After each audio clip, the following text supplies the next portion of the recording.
Welcome to Burlap Teachers. Enjoy the video. You start by confirming your device and OS, because behavior differs across platforms. Know whether you're using iOS, Android, or a desktop. Next, open the dashboard and sign in so widgets load. This ensures the shortcut points to the live state. Once done, tap the browser or app menu, choose Add to Home Screen or Pin Shortcut, and name the icon. This creates a tappable entry that jumps straight into the dashboard. Now you refine how the dashboard appears and behaves, because usability depends on visual clarity and permissions. First, pick a distinct icon and short name so you can find it fast. Longer labels get truncated.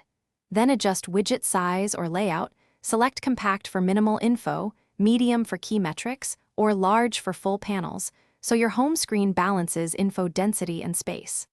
Finally, make sure you allow necessary permissions, like notifications and background refresh, so live data updates reliably.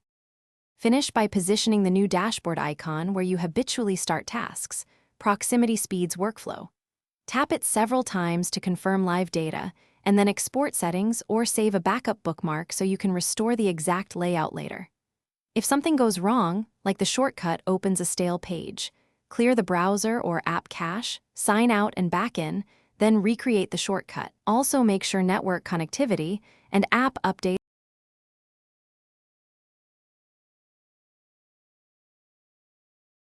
Thanks for watching. Consider subscribing if this video helped you.